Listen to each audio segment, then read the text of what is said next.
Syekh Ahmad Al-Badawi, wali Allah dari kota Tanta.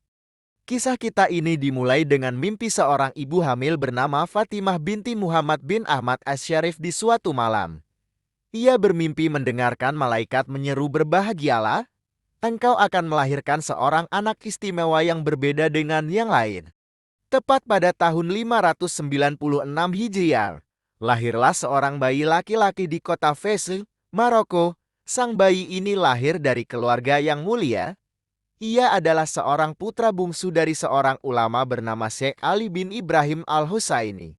Sang sufi ini bernasab lengkap Syekh Ahmad Al-Badawi bin Ali bin Ibrahim bin Muhammad bin Abu Bakar bin Ismail bin Umar bin Ali bin Utsman bin Husain bin Muhammad bin Musa bin Yahya bin Isa bin Ali Al-Hadi bin Muhammad Al-Jawad bin Hasan Al-Askari bin Jafar bin Ali Ar-Rijo bin Musa Al-Kazim bin Jafar Asy-Syadiq bin Muhammad bin Ali bin Husain, putra Fatimah Az-Zahrah binti Rasulullah. Di antara saudara-saudari dari Syekh Ahmad Al-Badawi adalah Al-Hasan, Muhammad, Fatimah, Zainab, dan Ruqayyah. Dahulu leluhurnya yang bernama Syekh Muhammad Al-Jawad beserta keluarganya meninggalkan kota Makkah karena penindasan yang dilakukan oleh Gubernur Al-Hajjaj bin Yusuf terhadap para keturunan Rasulullah. Di kemudian hari, sebagian keturunan Syekh Muhammad Al-Jawad menetap di perkampungan Zakat Al-Hajr kota Fes, Maroko. Pada suatu malam yang dingin, tepatnya malam Senin tahun 603 Hijriah, Syekh Ali bin Ibrahim bermimpi, "Wahai Ali, bangunlah dari tidurmu. Pergilah bersama anak-anakmu ke kota Makkah. Di sana engkau akan menemukan rahasia serta kabar gembira." Ia pun menceritakan mimpinya kepada keluarga tercintanya. Perjalanan berat dimulai selama 8 tahun lamanya. Sang Sufi Ahmad Al-Badawi yang masih kecil mengarungi perjalanan bersama keluarganya menuju kota Makkah.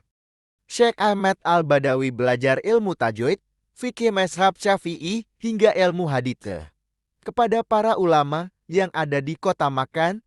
Selain itu, Syekh Ahmad Al-Badawi juga belajar keahlian memanah, menggunakan pedang serta berkuda. Ia terkenal dengan sifat pemberani serta dermawan, sehingga dijuluki dengan Al-Attab, ahli berkuda yang hebat, serta julukan Abul Futyan yang sangat dermawan. Waktu berjalan sangat cepat, sang sufi Syekh Ahmad Al-Badawi telah berusia sekitar 31 tahun. Di usia yang matang ini, ia harus kehilangan sosok ayah yang menyayanginya. Dunia pun terasa jauh berbeda setelah wafatnya sang ayah. Kini, Syekh Ahmad Al-Badawi merasa telah waktunya untuk menempuh jalur sufi, jalur yang ditempuh oleh leluhurnya terdahulu. Ia pun memilih menyendiri di pegunungan Abu Qubais, pinggiran kota Makkah. Sang sufi mulai mengenaikan kain penutup wajah agar ia tak dikenali banyak orang. Kelak, ia dijuluki dengan Al-Badawi karena kebiasaannya memakai kain penutup wajah sebagaimana layaknya orang Arab pedalaman. Di Gunung Abu Qubais inilah ia berguru kepada seorang sufi bernama Syekh Bari, salah satu murid Syekh Ahmad Ar-Rifai. Suatu malam sang sufi bermimpi mendapatkan petunjuk Allah untuk hijrah menuju negeri Irak, negeri para kekasih Allah. Sang sufi pun mengajak saudaranya yang bernama Syekh Hasan untuk mengembara dengan misi yang mulia mencari guru menuju Allah. Perjalanan mulia ini tercatat dimulai pada tanggal 10. Kota Baghdad yang penuh dengan makam para kekasih Allah telah ia jelajahi. Bahkan, perkampungan Umi Ubaidah di mana Syekh Ahmad Ar-Rifai dimakamkan juga telah ia datangi. Hingga suatu malam, datanglah Syekh Abdul Qadir Al-Jailani beserta Syekh Ahmad Ar-Rifai bertamu dalam mimpinya. "Wahai Syekh, ujilah keilmuan Syekh Ahmad Al-Badawi. Apabila engkau mengenalnya sebagai ahli ilmu, maka mintakanlah doa untukku." Dihaturkanlah surat sang mufti kepada Syekh Ahmad Al-Badawi. "Wahai Abdul Aziz, katakanlah kepada sang mufti, wahai Syekh, perbaikilah hiasan tulisan Al-Quran yang terpampang di rumahmu. Kesalahannya ada di sini, dan di sini. Begitu juga, ingatlah bahwa Al-Quran yang engkau pakai memiliki kesalahan kepenulisan, satu di surat Ar-Rahman, dan satu di surat Yasin. Wahai Abdul Aziz, katakanlah kepada sang mufti, barang siapa yang sampai pada derajat kepasrahan, niscaya ia akan beruntung mendapatkan taman surga. Suatu ketika, karena sangat penasaran, Syekh Daqiq Al-Aid datang secara langsung ke loteng Syekh Ahmad Al-Badawi. Sang Mufti Agung ini terheran dengan keadaan Syekh Ahmad Al-Badawi yang terlihat seperti seorang yang linglung. Subhanallah. Bagaimana mungkin masyarakat meyakini kemuliaan dan keramatnya orang ini? Tidaklah ia kecuali seperti orang gila, ujar Syekh Daqiq Al-Aid. Maka Syekh Ahmad Al-Badawi pun menjawabnya dengan sebuah syair. Sungguh termasuk orang-orang yang gila, tetapi rahasia kegilaannya sangat bernilai di ambang pintu rahmat Allah. Akal manusia takluk di hadapannya. Kemudian, Syekh Ahmad Al-Badawi memberikan banyak nasihat serta doa. Sang Mufti Agung Mesir, Syekh Daqiq Al-Aid terkagum-kagum serta meminta maaf. Di kemudian hari, Syekh Daqiq Al-Aid menjadi seorang pengikut setianya.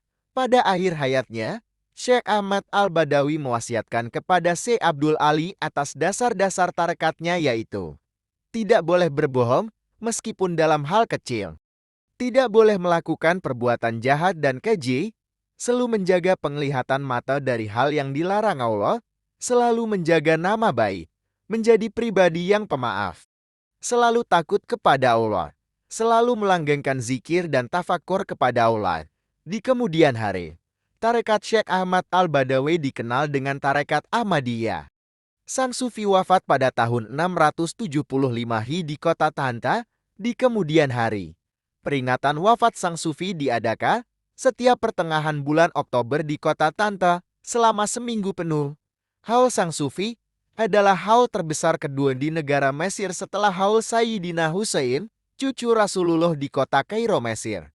Pernah suatu ketika seorang sufi bernama Abu Gaith bin Katila dari daerah Mahalah Kubro merasa terheran-heran dengan meriahnya haul Syekh Ahmad Al-Badawi. Aneh sekali, banyak manusia yang merayakan haul Syekh Ahmad Al-Badawi. Seandainya saja mereka lebih mengutamakan ziarah ke makam Rasulullah daripada sekadar memeriahkan haul Syekh Ahmad Al-Badawi, ujar Syekh Abu Gaith dalam hati. Di dalam acara haul, Syekh Abu Gaith diberi hidangan makanan yang berlimpah. Tak terasa, ada sebuah duri yang menyangkut di tenggorokannya. Setelah kejadian itu, Syekh Abu Gaith merasa kesakitan tak sedikit pun. Ia merasakan nikmatnya makan, minum juga tidur. Tubuh Syekh Abu Gaith pun kering kerontang bagaikan pelepah kurma. Setelah 9 bulan lamanya, datanglah petunjuk dalam mimpi agar ia meminta maaf kepada Syekh Ahmad Al-Badawi. Maka, ia ditandu oleh murid-muridnya menuju makam Syekh Ahmad Al-Badawi. Belum selesai ia membaca surah Yasin, tiba-tiba keluarlah duri di tenggorokannya. Dengan izin Allah, Syekh Abu Gaith sehat seperti sedia kala. Kisah ini dikutip dari kitab At-Tabaqatul Kubra, karya Syekh Abdul Wahab Asy-Syarani cetakan Darul Fikr, Beirut, Lebanon, tahun 2012, dan kitab As-Sayyid Ahmad Al-Badawi karya Dr. Abdul Halim Mahmud cetakan Dar Al-Ma'arif, Kairo, Mesir, tahun 2008. Wallahu alam bishawab. Terima kasih.